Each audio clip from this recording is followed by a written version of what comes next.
to Draconis Impossible. Mission parameters uploading. Hello everyone and welcome back to the channel. Today we're going to be working on a spawn skid, and it's going to be a bit of a tutorial for the Sigma Draconis Impossible server. And a lot of people ask, well, what is the Impossible server? The best way stated, it is a Space Engineers hardcore server that really tests every one of your abilities and skills to try and survive and compete in this PvP, PvE world. So what you'll see behind me is the starter skid. And the starter skid comes pretty ill-prepared to sustain you for a long duration. And with that said, our first challenge is to generate as much power as possible. So the question is, how do we do that? Well, we start with one small grid large solar panel and a few small grid small batteries stowed inside the ship behind these Gatling turrets. Now normally this skid, when it spawns in, and we'll get into it, starts with everything powered on. For a general reference, we'll go ahead and do that. You're going to have this random exhaust pipe. You have these spotlights, which are already on. Ore detector is going to be on. You'll notice that our O2 H2 generator is destroyed, and that's actually going to be one of our first steps to survival. We'll get there. And normally you would have your antenna and your beacon turned on. So the first thing that you're going to want to do when you spawn in is you're going to want to jump in. We're going to turn off our antenna, and the reason being is this antenna is going to act almost like a bug zapper, right? It's going to be broadcasting at 20,000 meters, and any NPC that's around you is going to see that, and they're going to immediately fly to you and start to rip your spawn skid apart. Additionally, we're going to go down to our beacon, and when you spawn in, this beacon is going to be set to a 5,000 meter broadcast radius. So you're battling two things. As soon as you get in, you're going to want to turn this beacon broadcast radius down, and you're going to want to turn that antenna off as soon as possible. For the sake of not being ripped apart by NPCs, even though we are out in front of our base, we want to not sacrifice this pod for the sake of getting through this tutorial. Now, normally I would Iron Man this, and when I say Iron Man it, that means that I'm spawning in fresh, and when I spawn in fresh, that means that none of my progression tree is filled out, and you're starting from ground one, but we'll walk through all of those. So we're going to get in. We're going to turn off our lights. We're going to go ahead and turn off that exhaust. And that's basically going to allow us to save power. But what do we do from here? Now, it's to be noted in the Impossible server that on the starting planets, such as Corpus and Greer, and you'll have those selections when you spawn in, if you're not jumping into a faction, you're only going to have 2 planets to spawn on, and both planets are going to generate the same spawn skid. Both planets will have the same challenges. You'll spawn in, turn everything off to conserve power, make sure you turn down your broadcast so that you're not detected by the NPCs. And where do we go from there? Well, you'll notice kind of in the screen, I've got 2 NPCs, a Raider antenna, and the Raider Ravager flying around us. That is strictly because we have a higher threat level, and that's because we're next to the base. If I were to have moved this skid farther away from the base, lower the threat level down, you'll get a more localized NPC spawn. That'll be down to NPC ships and NPC stations. Some of the NPC stations will spawn in aerial drones. Some of them will not. That's kind of a risk you'll have to run. But the initial start and the initial setup, right, is we want to get as much power generation to start. And when considering what we have to work with immediately, you want to look at your ship and think what blocks are useless, what blocks are not contributing to my survival, what's not going to extend the life of this ship. In the core of this ship, there are a ton of light armor blocks. That's going to give you a decent amount of iron. Similarly, we have these beam blocks, we have the cargo containers, we have the lights, the parachute crates, this access panel. Tons of things to be scrapped on the ship. So I'll go ahead and break something off, and I'll show you the first steps. So we'll go into our inventory. You'll notice, unlike a general vanilla Space Engineer server or even a heavily modded server, when we scrap this down, we're not getting back our original components. We're actually getting a scrapped component. So these can't be used for building. They have to be refined for us to generate any sort of buildable material. This is to be refined down into an ingot. Now, I always generally say, hey, let's dig a little trench in the front and the back so we have access to some of the excess blocks in the middle of the ship. And we want to build this T-section for future building. We're building this T-section off because we can essentially extend out a chassis from these cargo containers, and we can slap some wheels on it in the future. That gives us a drivable rover within the first hour or 2 hours of gameplay. Now, the spawn skid is going to provide you with large steel tubes, essentially enough to finish your H2O2 generator. But again, our biggest concern is we want to focus on getting power first and foremost. So we're going to go ahead and grab down all of this as fast as we can and get it put into our survival kit. And you will notice in your survival kits there will be a menu. I normally access it from this conveyor port. We're going to go ahead and dump all this in here. As we know, survival kits on this server, well, we don't know. Survival kits on this server can only refine a certain amount of scraps until you get into a refinery. Even the small grid refineries can't break down this Urbalt alloy. We'll get into Urbalt and Nion alloys in a later video.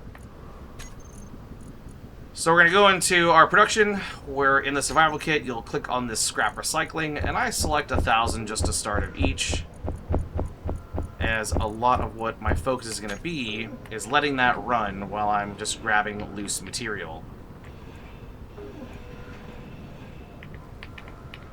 Make sure you do not lose these large steel tubes, as you only get 3 off the jump, and if you lose 3 of them, you're not going to be able to advance forward, and essentially your character will die due to lack of O2.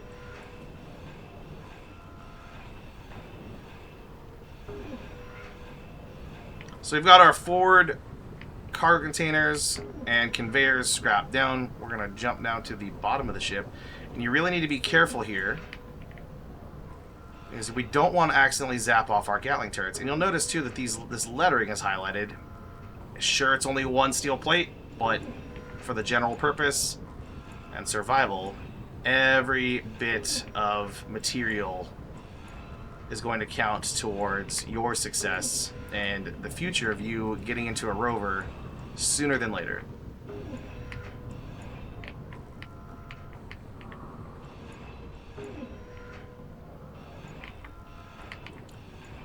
So we're going to take our time, very carefully grinding these down.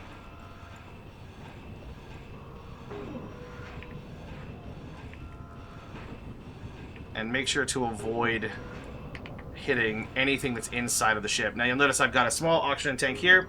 There's also a small hydrogen tank behind that.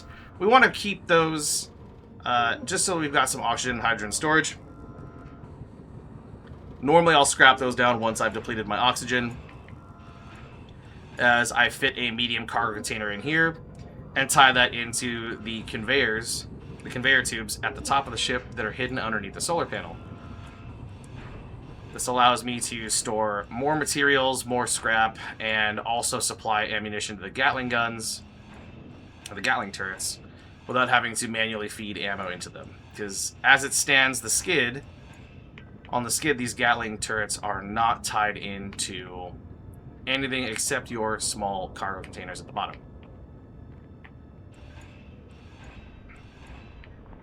And you'll notice too, again, I said we trench it out underneath the skid You don't have to do it. You know, obviously this tutorial, you know, building this ship out any other way can be done in a variety of ways. This is just the fastest way that I have figured out how to get started and extend your skid's spawn life.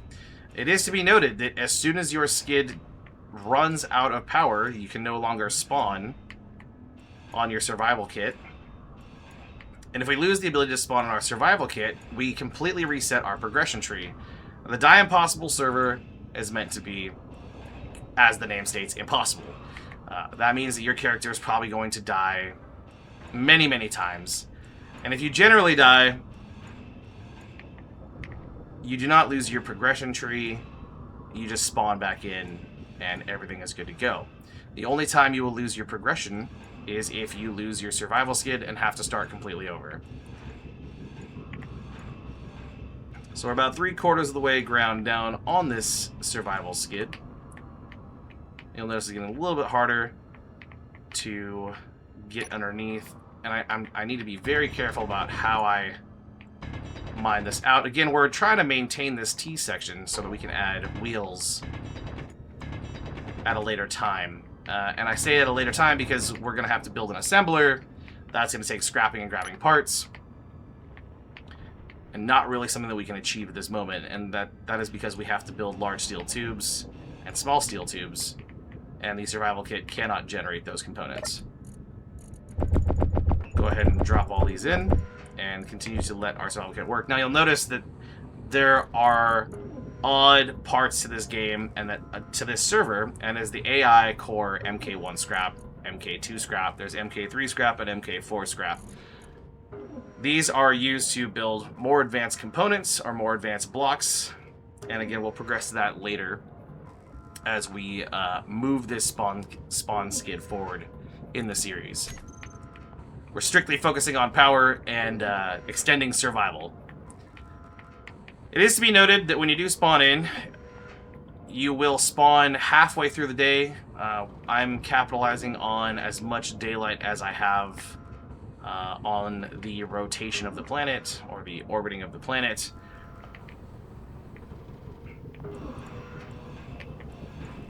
When you initially spawn in, energy low. You'll have half of a day to make all this work. And what does that translate into? The survival kit is not an energy efficient block. It actually is burning quite a bit of power, especially to be sustained by small batteries. We're currently burning at about 200 kilowatts, and that's going to continue to burn and use that energy even when we are not processing scrap.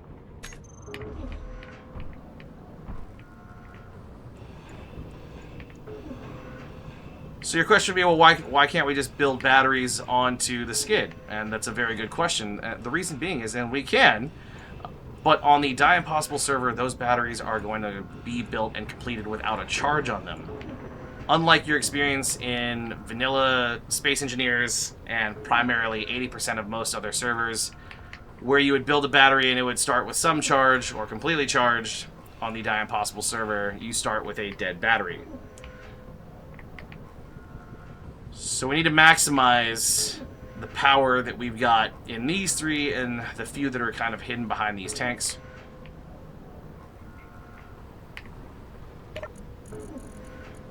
And we're going to do that by building a small half-grid solar panel. You're allowed 5 of these on the server. They are not perfect solar panels, but they are just enough to sustain you throughout your first day and into your second day, giving you time to run around and be able to grab scrap from other crashed NPC sites. This is about where I really stop scrapping or removing blocks from the skid. And yes, it is to be stated that by removing all of those internals, structurally, if you were to be attacked by an NPC, you have greatly degraded the structure of the ship. So you need to be very careful about aggroing any of the NPCs around us.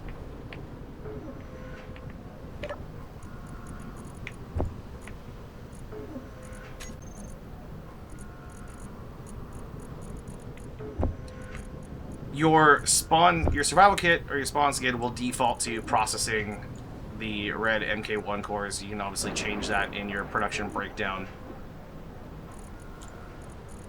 We'll go ahead and do that.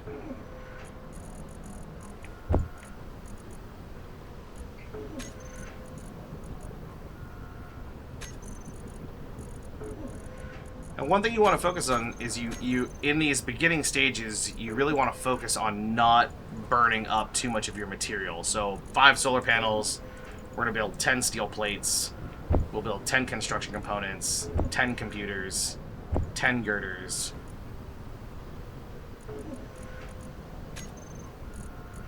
We're also going to grab those large steel tubes that we have in our inventory. We'll go ahead and apply them to the O2H2 generator while our survival kit processes those components. Now you'll notice on the side of the O2H2 generator, it is halfway built. You'll see in the components required, you have AI Core MK1, AI Core MK2. That is not the scrap. Those are the actual MK1 and MK2 cards that you would require to build out some of the more advanced blocks. Your production blocks, your refineries, your assemblers, O2H2 generators. So when scrapping components off of your spawn skid, you want to be careful to avoid getting near your O2H2 generator, as you will need this to progress. Not to say that you can't accidentally grind it down and build another one. It's just going to cost you more components, and we're going to burn more energy. A lot of players would get rid of their cryopod. It is an energy-hungry block that is on the survival skid.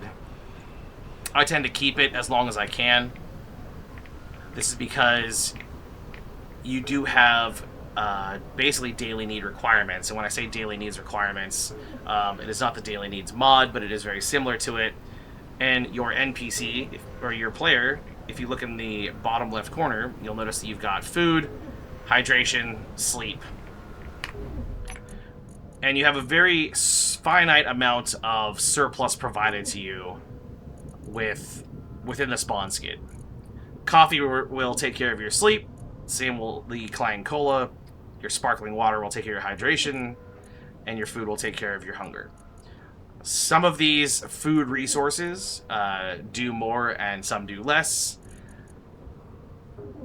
The singles chips will essentially drain some of your energy. They'll leave your character feeling bloated. Same with the Lies chips. We have the kelp crisps and the emergency ration. These chips will regenerate more of your hunger or take care of more of your appetite.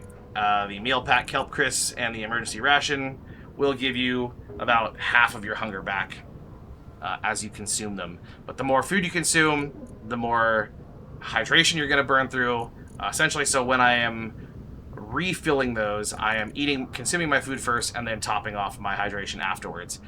You can do it either way, however you choose, but you will be burning through more of your liquids, trying to, keep your hydration up if you drink first and then eat.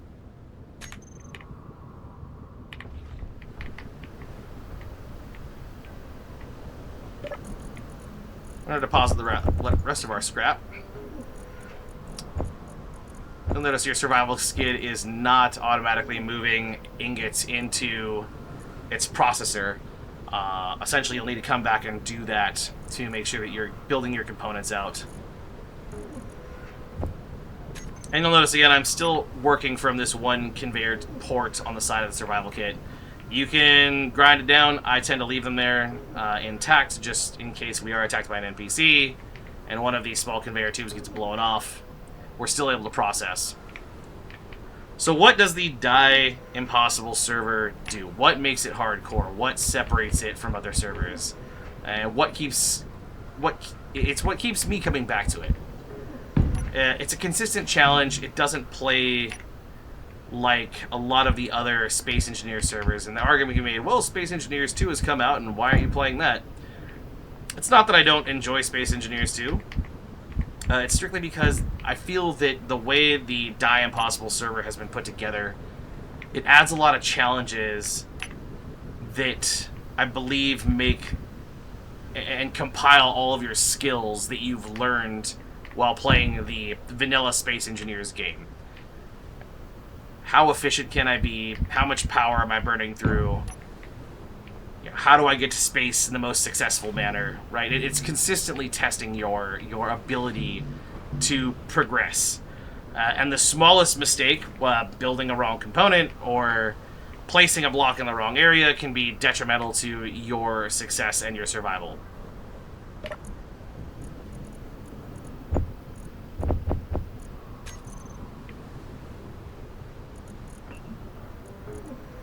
$16 solar panels. We'll have a few extra. You can place your solar panels wherever you want. I tend to do this initial T on the front of the ship. I call it the Beetle build. It works best at the start. However, your Gatling turret, if being attacked, has a hard time differentiating between your solar panel and the NPC. So if we're looking from a back to front angle, if an NPC were to engage from 100 meters out in line of sight of the Gatling turret, that Gatling turret is going to destroy your solar panel. So you can line them up however you feel. Initially, like I said, when I start, I place them off the front. It's the fastest and most successful way to just get them on point and capitalize on your solar energy.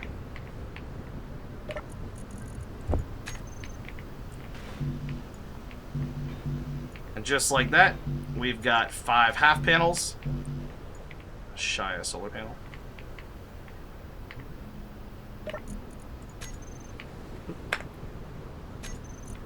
Go ahead and make some extras just so we've got some repair components.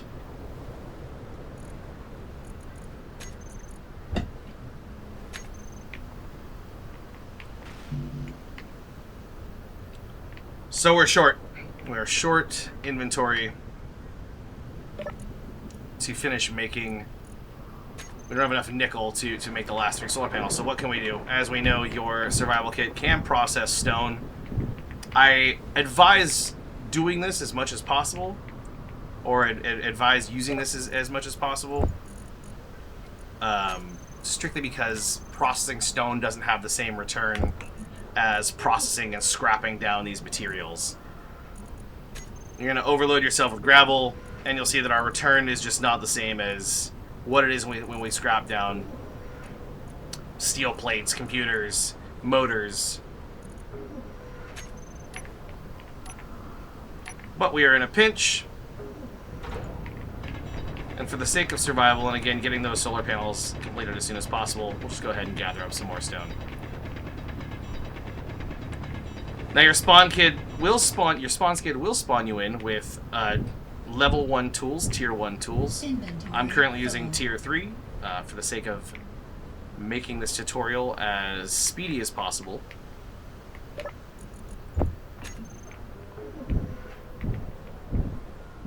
Inventory full.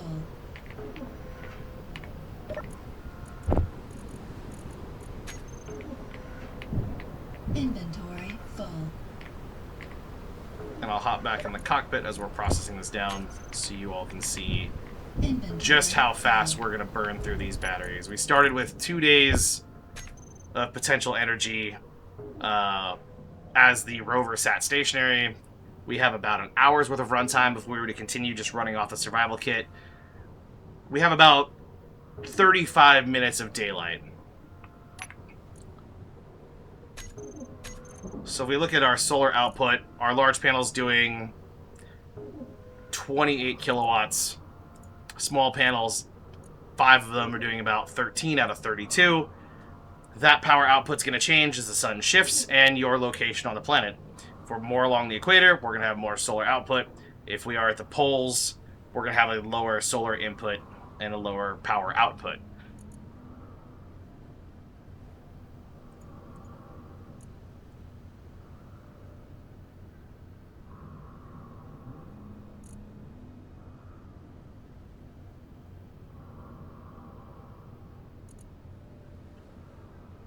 So we have about 15 kilowatts input on each battery. We'll see that we'll be fully recharged in 2 hours. Again, you're going to get that for about 30 minutes, and then as soon as that sun sets, you are relying strictly on small grid batteries.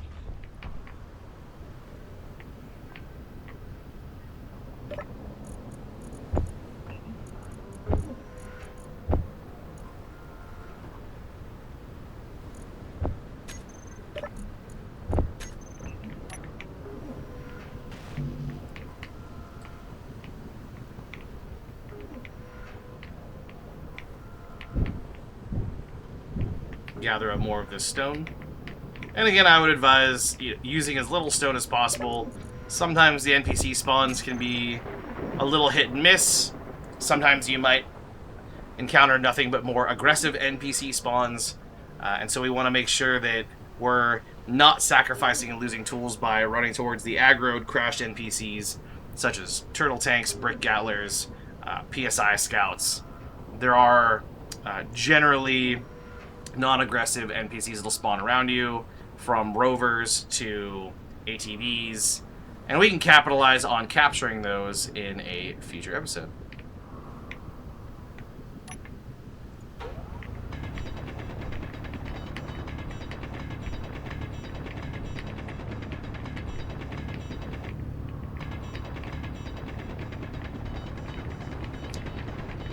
And again, I just want to do this to be as close to Iron Manning it as possible. Inventory full. We could go grab parts from the base to complete this task, but I feel that it would devalue the challenge that we are up against. Inventory full.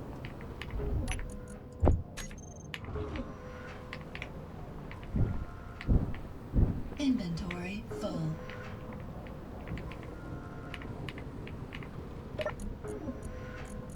I need one more solar panel.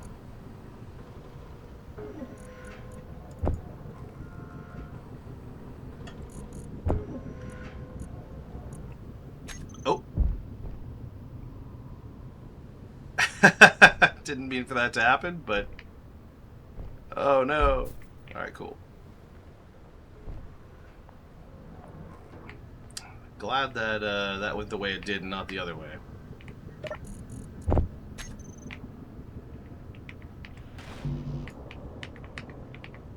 Alright, and there it is. That essentially is going to sustain your spawn skid from the start.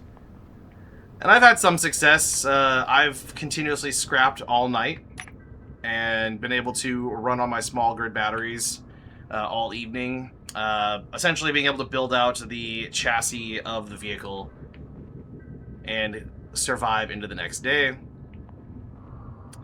Our next major push after this would be adding some possible large small grid solar panels just to increase more of our battery charging rate. You can also merge block the small grid to a station and jump a charge off of the large grid battery that would be on the stations, and we can address that in a later episode. But for the time being, I'd like to thank you all for joining me on this short tutorial on getting started in the Sigma Draconis Die Impossible server. This would be your fastest way to start generating power on your skid and lead yourself to success in surviving the universe. Until next time, I'd like to thank you all for watching. If you enjoyed this content, please like and subscribe. Go ahead and check out our stream Monday, Wednesday, Friday, 7 to midnight Eastern, and occasionally streams on Saturdays. Let me know if there's any other content or builds you'd like to see on the Die Impossible server, and we'll see you all in the next one.